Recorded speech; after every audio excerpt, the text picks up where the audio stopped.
মাঠেই থাকবে। যদি আপনারা পারেন এই আহতদেরকে মুখ বন্ধ করে দেখান। আপনাদের বিরুদ্ধে কথা বলবই, আপনাদের বিরুদ্ধে আন্দোলন করবই। আমাদের সুচিকিৎসা নিশ্চিত করে দিয়ে আপনারা বাসায় ফিরে যান। আমাদেরকে আমাদের মায়ের কোলে ফিরাই দেন। যদি ফিরাই না দিতে পারেন আবারও উল্লেখ করে মিডিয়ার সামনে কথা বলেন আহত এবং শহীদ পরিবারকে আপনারা কোনো কিছু করে দিতে পারেন না। আবারও জনগণ আগায় আসবে, সুশীল সমাজের মানুষ আগায় আসবে, আমাদের নিয়ে চিন্তা করবে। এখন অনেকে বলতে পারে 9 মাস পরেও কেন এরা বাসায় ফিরে যায় নাই। আপনারা তদন্ত কমিটি বসান, সিআইডি কমিটি বসান। বাংলাদেশের প্রশাসনের উপরে আমাদের পর্যাপ্ত পরিমাণ আস্থা আছে, আইন শৃঙ্খলার উপরে পর্যাপ্ত পরিমাণ আস্থা আছে। আপনারা দেখেন আমাদের চিকিৎসাগুলো কেন নিশ্চিত হয়নি। কেউ আসে দল গঠন করার জন্য, কেউ আসে দলের সিম্পেথি নেওয়ার জন্য, কেউ আসে তাদের ভৌগোলিক অবস্থান বোঝানোর জন্য। আমরা কোনো ভৌগোলিক অবস্থান বোঝানোর মতো প্রোডাক্ট নয়। আমরা এখানে এসেছি চিকিৎসা নিশ্চিত করার জন্য। আমরা এসেছি আমাদের বাসায় ফিরে যাওয়ার জন্য। সুচিকিৎসায় যদি না পাই বাসায় ফিরবো কিভাবে? যদি বাসায় ফিরতে না পারি তাহলে আমার পরিবারকে আমি কিভাবে বলবো যে আমি বাসায় আসছি, আপনারা কোনো টেনশন করেন না। আমার মা এখনো মায়ের আঁচলের ভাগে ভাগে কাঁদে। আমার ভাই এখনো পর্যন্ত পেট ধরে পড়ে থাকে কাঁদে। কেন ভাই? আপনারা কি বোঝেন না? আপনারা কি জানেন না? আপনারা কি শোনেন না? বর্তমান বাংলাদেশের পরিস্থিতি সম্পর্কে আপনাদের কোনো ধারণা নেই। সবার ধারণা আছে, সবাই পুঁজি বাণিজ্য করার জন্য বসে আছে। আমরা কোনো পুঁজি বাণিজ্য প্রোডাক্ট হবো না।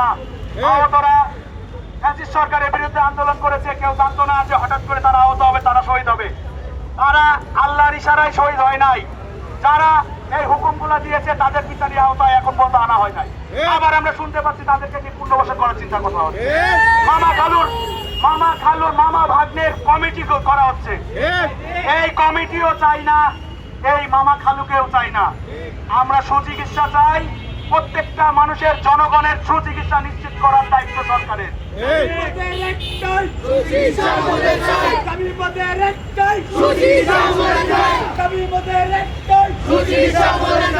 আপনারা যদি সুচিকিৎসা নিশ্চিত না করতে পারেন আমরা 5 কর্মদিবস দিব।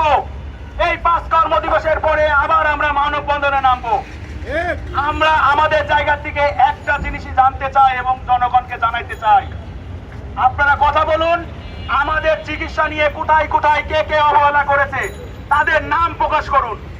সেটা যদি হয় স্বাস্থ্য মন্ত্রণালয় বিগত দিনেও আমাদের সাথে অনেক রকম প্রতিশ্রুতি দিয়েছে। এই প্রতিশ্রুতিগুলো কেন রক্ষা করা হয় নাই, কেন রক্ষা করতে যায় বিভিন্ন রকম বাধা আসছে। যদি আপনারা প্রমাণ চান, প্রমাণ স্বরূপ দিতে পারি। আমাদের নামে একটা করে হেলথ কার্ড দেওয়া হয়েছে, যেটা মিডিয়ার সামনে প্রকাশ্যে নিয়ে আসা হয়েছে ডক্টর ইউনূসের মাধ্যমে। এই হেলথ কার্ড নিয়েও বাণিজ্য করা হয়েছে, এই হেলথ কার্ড নিয়েও দুর্নীতি অবহেলা করা হয়েছে। যদি বলেন কেন, এই হেলথ কার্ড দেওয়ার কথা ছিল এক, দিয়েছে আর এক। আবারও উল্লেখ করে বলতে চাই, বাংলাদেশ হঠাৎ করে রাতের গল্প সকালে শোনে না, সকালের গল্প রাত্রে শোনে না।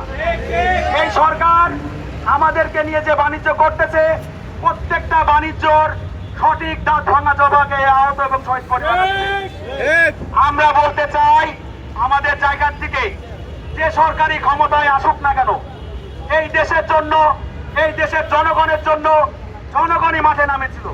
আহত তো আমরা এই মাত্র হয়েছি, এই মাত্র আহত হয়ে আমরা বিস্তায় পড়ে আছি। কিন্তু যখন 5 আগস্ট 4 আগস্টের যে গণস্রোত ছিল, গণস্রোতের ভিতরে কি কেউ আহত ছিল? এই আহত করার জন্য যারা হুকুম দিয়েছে তাদেরকে চিকিৎসা নিশ্চিত করা দায়িত্ব দেওয়া হয় নাই। দায়িত্ব দেওয়া হয়েছে আমাদের গঠিত যে সরকার আছে, যে মন্ত্রিসভা আছে তাদেরকে। এই মন্ত্রিসভারা যখন কাজ করতে যাচ্ছে বিভিন্ন রকম বাধার সম্মুখীন হচ্ছে। এই বাধার সম্মুখীন কেন হচ্ছে, কাদের জন্য হচ্ছে, এইটা আমাদেরকে বলতে হবে। এই আহত যোদ্ধারা এখন পর্যন্ত বেঁচে আছে, এই শহীদ পরিবাররা এখন পর্যন্ত বেঁচে আছে, প্রত্যেককে বলতে হবে কি কারণে, কারণ দর্শাতে হবে। যদি আপনারা কারণ দর্শাতে না পারেন, মিডিয়ার সামনে হাত চ্যালেঞ্জার করেন। ফ্যাসিস্ট সরকার হাসিনা যদি তাদের ভয়তে হাত চ্যালেঞ্জার করে পালাইতে পারে, আপনারা দেশে থাকবেন, দেশের এখন বর্তমান স্বাধীনভাবে আপনারা কথা বলবেন, এটাই আমরা চাই। আপনারা যদি কাজ না করতে পারেন আমাদেরকে বলে দেন, আমাদের জনগণকে বলে দেন যে আমাদের চিকিৎসার সাথে সাথে পুনর্বাসন কোনোটাই নিশ্চিত করতে পারেন। এই হেলথ কার্ডের সময়, health card voter ID card করার সময় যেরকম মানুষের নাম বানান বিভিন্ন রকম সমস্যা ছিল, এই হেলথ কার্ডের ক্ষেত্রেও একই হয়েছে। আমরা কি জনগণ হিসাবে শিক্ষিত না? এই শিক্ষিত জনগণকে কি কোনো রকম কাজ দিলে পারে সেটার নামে বানান ভুল হয়? একটা মানুষ যখন সুস্থ মুশকিলকে কাজ করে তখন তার কাজ কি কোনো ভুল হতে পারে? যদি ভুল হতে না পারে তাহলে হেলথ কার্ডের সময় আমি বলবো যে অযোগ্য এবং অসুস্থ মানুষ দিয়ে আমাদের যে কাজগুলো করানো হয়েছে, হেলথ কার্ড তৈরি করানো হয়েছে। এই হেলথ কার্ডের নামের বানান ভুল, ঠিকানা ভুল। যদি আমার বাপের পরিচয় আমি ঠিকঠাক দিতে না পারি, আমার চিকিৎসা কিভাবে দেবে? এরকম কার্ড আমরা চাই না। এরকম দেশ করার জন্য আমরা শহীদ এবং আহত হয়নি, আমরা আহত হয়েছি এই দেশটাকে সুসংগঠিতভাবে করার জন্য, আপনাদের হাতকে শক্তিশালী করার জন্য। আপনারা যদি মনে করেন এই হাত শক্তিশালী হওয়ার পরে যারা শক্তিশালী করার জন্য জীবন দিয়েছে, অঙ্গ হারিয়েছে, তাদেরকে ছোট্ট করে কথা বলবেন আর বড় বড় বলি ছাড়বেন মিডিয়ার সামনে, সেটা হবে না। আপনাদের বলি আপনাদের কাছে রাখুন, আপনাদের কথা আপনাদের কাছে রাখুন। আপনারা সরাসরি বলুন সমস্যার কথা। যদি বলতে না পারেন তাহলে এই আহতরা আপনাদেরকে